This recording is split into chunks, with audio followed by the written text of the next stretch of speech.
Picture this. It's winter 2024 in Chicago.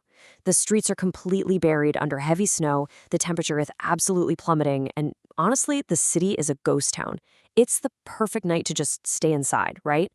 But it's also the perfect cover for a crime. At exactly 2:13 a.m., a 23-year-old delivery driver named Ethan Cole accepted what looked like a totally standard late-night order. But as we'll see in this explainer, that single tap on a smartphone didn't just route him to an apartment. No, it unlocked a chilling, multi-layered conspiracy of corruption, murder, and deception. So the order itself? Super simple. 1 burger, 1 black coffee. The address was Riverside Apartments, Building C. To Ethan, this was just a completely routine run. But the thing is, Ethan never came back. Just hours later, his bloody delivery bag was found abandoned right by a freezing river. Naturally, police traced the digital records to figure out who placed that order, and that is exactly when this entire case just fractured. The order came from the phone of a man named Daniel Harper. The problem, well, Daniel Harper had already been dead for 3 days. Okay, to understand how a literally dead man orders a burger, we have to retrace Ethan's final known movements. He was a quiet college student, just breathing this intense blizzard to make some extra cash while all the other drivers were logging off.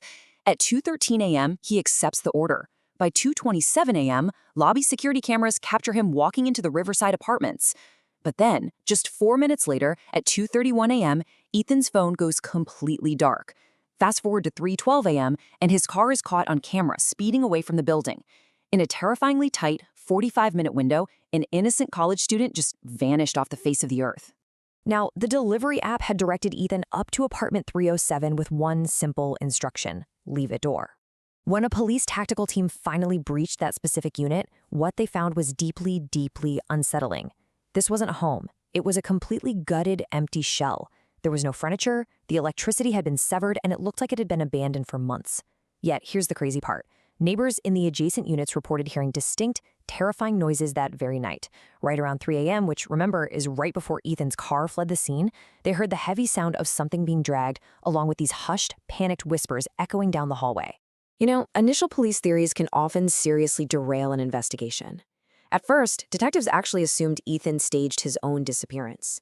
He had a mountain of debt, and they found recent online searches on his computer about how to disappear without being tracked. So they figured, hey, fake blood, fake kidnapping, case closed.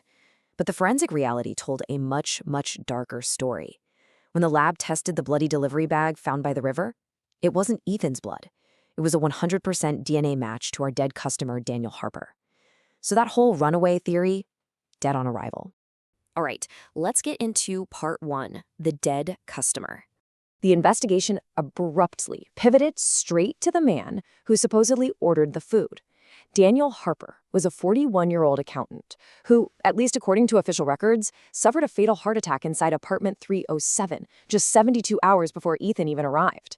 His body was already gone, the apartment had been sealed, so how on earth did his phone come back to life? Investigators pulled the actual data logs, and at exactly 2:11 a.m., they found this wasn't some weird automated glitch or a pre-scheduled delivery. The keystrokes were manually typed. Someone was physically standing there, in the dark, holding a dead man's phone, typing out an order for a burger and a coffee. Finding this digital ghost really forced detectives to take a devastating second look at Daniel's autopsy. Now, the initial paramedic report logged his death as just a tragic, natural heart attack. But when homicide detectives magnified the coroner's photos, they spotted something the rushed medics had totally missed. There was faint, violent bruising on Daniel's wrists and chest. Guys, these weren't from collapsing. They were defensive marks, restraint marks. Literally overnight, this bizarre missing persons file morphed into a massive dual homicide conspiracy. Daniel Harper didn't just die, he was murdered. With Daniel's death officially reclassified as a homicide, a forensic team went back in and absolutely tore apartment 307 down to the studs. And tucked away deep inside the heavy metal air vents, they finally found the motive. Almost $180,000 in cold hard cash. It was vacuum sealed and hidden away. An accountant doesn't just stash that kind of money in an abandoned apartment's ductwork unless he's running from something or someone. But, incredibly, the cash wasn't even the most chilling discovery. Hidden beneath the floorboards in the kitchen, investigators pulled out a partially burned notebook. Most of the pages had been deliberately turned to ash, but one singular sentence actually survived the fire. It read, "If anything happens to me, don't trust Lisa." Lisa Harper was Daniel's wife, and with that one terrifying sentence, she instantly skyrocketed to the absolute top of the suspect list. Detectives immediately pulled Lisa's cellular data, and the results? Incredibly damning. Lisa had provided this rock-solid alibi, claiming she was at home, fast asleep in her bed on the exact night Ethan disappeared. But her phone records told a completely different story. At 2:05 a.m., which is just 6 minutes before that manual order was placed on her dead husband's phone, Lisa's cell phone pinged a tower directly illuminating the Riverside Apartments. She wasn't asleep in her bed at all. She was right there at the scene of the crime. At this point, it seemed like an open and shut case, right? Lisa killed her husband for the hidden money, ordered the food to create some sort of distraction, and then killed Ethan when he unexpectedly showed up. But then, investigators hit a massive wall. Remember that CCTV footage of Ethan's car fleeing at 3:12 a.m.? Well, when forensic teams enhanced the glare from a nearby gas station camera, they could actually see through the windshield. Ethan wasn't driving. But here's the catch. Neither was Lisa. The physical profile was completely wrong. So if Lisa was at the apartments but wasn't behind the wheel, who was? Which brings us to part 2, the interrogation. To finally get an answer, police brought Lisa in for a grueling 11-hour interrogation. Detectives laid it all out. The pinging phone, the hidden cash, that burned note. And finally, she cracked. But her confession wasn't what anyone expected. She actually admitted to financial crimes, not murder. It turns out, Daniel wasn't just a regular accountant. He was the primary money launderer for a violent, organized syndicate right out of Chicago. Terrified, Daniel wanted out. Lisa had been helping him siphon that $180,000 to fund a getaway. But in his final days, Daniel became intensely paranoid. He told the syndicate knew what he was doing, and they were sending an insider to silence him. So, let's just pause and piece this together. Daniel is dead. Lisa was at the scene, yes, but she swears she only went there to retrieve the cash, got totally spooked by those draggy noises, and fled. And the footage actually backs her up, clearing her as the getaway driver. So we are left staring at one terrifying question. Who actually used the phone in the dark, and who ambushed Ethan Cole? At the very bitter end of her interrogation, Lisa finally gave them a name, and it absolutely shook the precinct to its core. And that leads us to part 3, the final twist. The hitman sent by the syndicate? He wasn't some street-level enforcer or a rival gang member. The driver was Officer Ryan Beck, a highly respected 12-year veteran of their very own police force.